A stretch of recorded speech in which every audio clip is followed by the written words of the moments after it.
Hello everyone. बहुत खुशी हुई आप लोगों से दोबारा मिलके। लास्ट वीडियो जो मैंने आप लोगों के सामने पेश किया था 10th और 12th के एग्ज़ाम्स के प्रिपरेशन से रिगार्डिंग, तो बहुत अच्छा रिस्पांस रहा आप लोगों का और मुझे खुशी हुई कि आप लोगों की तरफ से मुझे बहुत अच्छे अच्छे सजेशंस मिले। लास्ट वीडियो में थोड़ा वॉइस कम हो गया था तो उसको इस वीडियो में कवर किया है मैंने, और उम्मीद करता हूँ कि पिछला वीडियो आप लोगों को बहुत ज़्यादा पसंद आया होगा। लाइक्स भी आ रहे हैं और कमेंट्स भी बहुत अच्छे आ रहे हैं, और जो मोबाइल नंबर मैंने प्रोवाइड किया था उसके थ्रू बहुत अच्छे अच्छे मुझे व्हाट्सएप के ऊपर सजेशंस भी आए। उसमें एक बहुत अच्छा सजेशन मुझे ये आया कि जो स्कॉलरशिप्स होती हैं उसके रिगार्डिंग थोड़ी सी अच्छी गाइडेंस हो। और देखने में भी आया है, मैं करियर गाइडेंस के बहुत से प्रोग्राम्स भी करता हूँ तो उसमें मैं इन चीज़ों को रखता भी हूँ। जैसे कि हमारे बहुत से बच्चे ऐसे होते हैं कि जो फाइनेंशियली वीक होते हैं, उनकी इकोनॉमिकल कंडीशन इतनी स्ट्रांग नहीं होती है कि वो आफ्टर 10th या 12th हायर एजुकेशन के लिए अप्रोच करें। तो इसके लिए मैं एक कुछ छोटी सी डिटेल्स आप लोगों के सामने रखने के लिए आज आया हूँ। उम्मीद करता हूँ आप लोगों को पसंद आएगी और आप लोग मुझे फिर से अच्छे सजेशंस कमेंट के थ्रू देंगे। देखिए ऐसा है कि अब अप टू 10th और 12th तो बहुत सारे मतलब ईबीसी वगैरह और गवर्नमेंट की स्कीम्स होती हैं तो वो तो इजीली अवेलेबल हो जाती है। लेकिन उसके बाद देखिए बहुत इम्पॉर्टेंट है ये समझने के लिए कि हमको किस फील्ड में जाना है और किस फील्ड में जाकर हमें हायर एजुकेशन लेना है। उसके ऊपर भी बहुत कुछ स्कॉलरशिप्स डिपेंड करती हैं, है ना।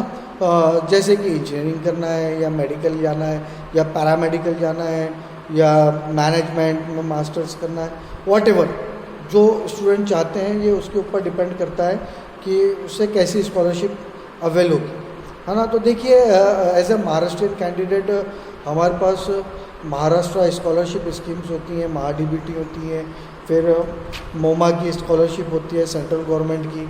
उसके बाद मौलाना आज़ाद के एजुकेशनल लोन्स भी हैं, वो ऑलमोस्ट हर किसी को पता भी होता है। इसके बारे में और किसी को डिटेल चाहिए तो मुझे पर्सनली कांटेक्ट कर सकता है, मैं उसे बता दूंगा, है ना। अब देखिए महाराष्ट्र के रिगार्डिंग अगर देखा जाए तो बहुत सारी स्कॉलरशिप्स ऐसी होती हैं कि जो हमें पता नहीं होता है ना। एक तो देखिए ऐसा है कि जो अल्प भूधारक होते हैं, मतलब जिनकी ज़मीनें बहुत कम होती हैं, जिनकी ट्राइबल एरिया है या फिर रूरल एरिया है, ग्रामीण इलाका जिसको हम कहते हैं, तो उसके लिए डॉक्टर पंजाबराव देशमुख वसतिगृह निर्वाह भत्ता योजना होती है ना। तो इसमें ये ज़रूरी है कि बच्चा जो है वो लेबर चाइल्ड ऑफ अल्प भूधारक ये होना चाहिए, है ना। और उसके अलावा फिर उसका प्रोफेशनल कोर्सेज में एडमिशन होना चाहिए, टेक्निकल है या फिर ग्रेजुएशन है या पोस्ट ग्रेजुएशन वो कर रहा हो। तो इसके हॉस्टल के लिए यहाँ पे डॉक्टर पंजाबराव देशमुख वसतिगृह निर्वाह भत्ता योजना से इसको फैसिलिटी मिल सकती है, ठीक है। इसके बाद एक बहुत अच्छी फैसिलिटी ये भी है कि education concession to the children of ex serviceman. Ex serviceman कहते हैं कि जो मिलिट्री पैरामिलिट्री के जो सब पार्ट्स होते हैं, तो अगर वो महाराष्ट्र का है बंदा और उसकी जो उसके बेटे हैं जैसे सन डॉटर वाइफ या फिर उसी की विधवा बीवी है एक्स सर्विसमैन की, तो वो यहाँ पे एप्लीकेशन कर सकते हैं इसके लिए। और लेकिन उसके लिए कंपलसेशन ये है कि उनका महाराष्ट्र में गवर्नमेंट और किसी एडेड कॉलेज में उसका एडमिशन होना ज़रूरी है ना। इसके बाद में देखिए अगर बच्चा वोकेशनल कोई कोर्सेज कर रहा है, वोकेशनल कोर्सेज मतलब शॉर्ट टर्म कोर्सेज होते हैं इक्विवेलेंट टू आईटीआई वगैरह, या उसके अलावा जो वोकेशनल एजुकेशन फ़ी रिइंबर्समेंट महाराष्ट्र, तो ये इसके थ्रू भी जो है तो फैसिलिटी मिलती है। लेकिन ये स्पेशली SC ST कैटेगरी के लिए होता है। उसके बाद देखिए एक बहुत अच्छी स्कीम है जवाहरलाल नेहरू स्कीम महाराष्ट्र के लिए। तो जो स्टूडेंट जवाहरलाल नेहरू यूनिवर्सिटी जो है दिल्ली में, अगर वहाँ पे ये एडमिशन ले रहा है ग्रेजुएशन या पोस्ट ग्रेजुएशन के लिए लेवल के लिए, तो वहाँ पे भी उसको इसकी स्कॉलरशिप की स्कीम मिल सकती है। और एक बहुत अच्छी स्कीम है कि अगर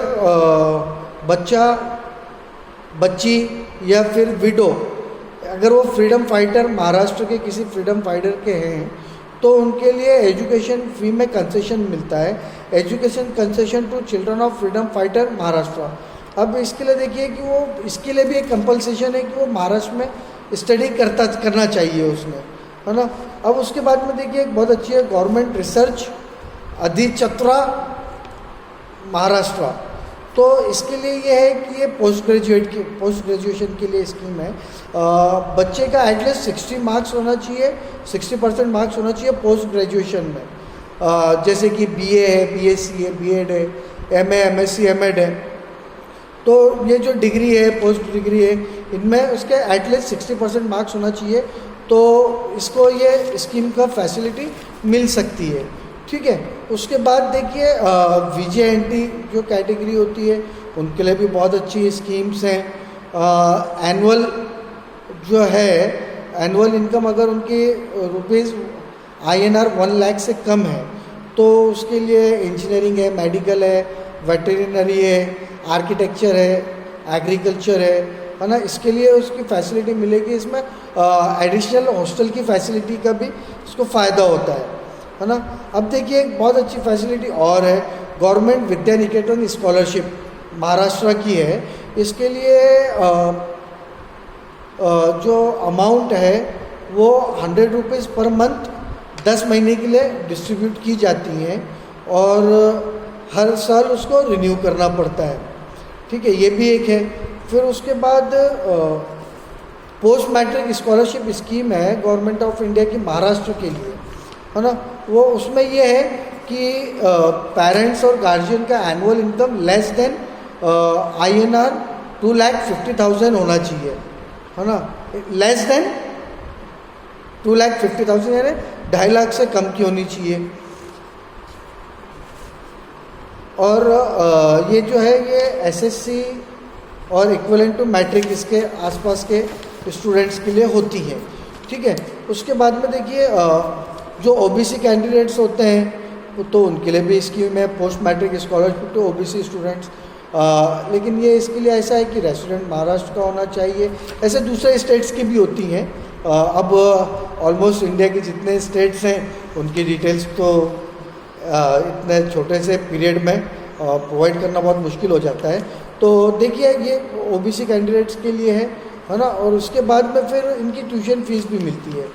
अब ये एक बहुत अच्छी स्कीम है कि जो अगर कोई कैंडिडेट डिसेबल है, फिज़िकल डिसेबिलिटीज़ जिसको बोलते हैं, तो वो पोस्ट मैट्रिक स्कॉलरशिप मिलती है और किसी गवर्नमेंट के थ्रू उसका रजिस्ट्रेशन होना चाहिए कि ये फिज़िकल हैंडीकैप है या विजुअल उसका प्रॉब्लम है या ईयर का कुछ प्रॉब्लम है, तो ईयरिंग प्रॉब्लम्स हैं।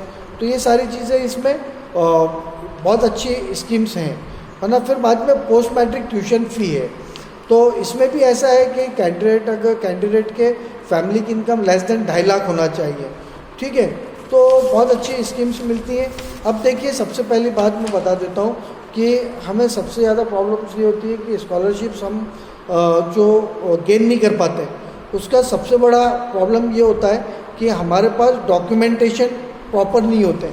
तो सबसे पहले मैं आपसे रिक्वेस्ट करता हूँ कि मेरे इस वीडियो को देखने के बाद सबसे पहले आप लोग आपके डॉक्यूमेंटेशन के प्रोसेस में लग जाइए। सबसे पहले तो आपका इनकम सर्टिफिकेट बनवाइए, जो भी किसी भी इलाके में तहसीलदार बना के दे देता है, ठीक है। आपका कास्ट सर्टिफिकेट बनवाइए, ओपन है, जनरल है या जो भी है, जो भी कैटेगरी है, ठीक है। और उसके बाद में जो भी लास्ट आपने एग्जामिनेशन दिया है उसका सर्टिफिकेट और उसकी मार्कशीट्स, फादर का जो डेथ सर्टिफिकेट है वो भी कभी कभी लगता है, या फिर आप हॉस्टल पे कहीं रह रहे हो, हॉस्टल पे आपने अप्लाई किया है तो हॉस्टल का भी आपको सर्टिफिकेट लगेगा, या गवर्नमेंट के किसी राउंड थ्रू आप एडमिशन ले रहे हो तो उसकी डिटेल्स आपको प्रोवाइड करना पड़ेगी।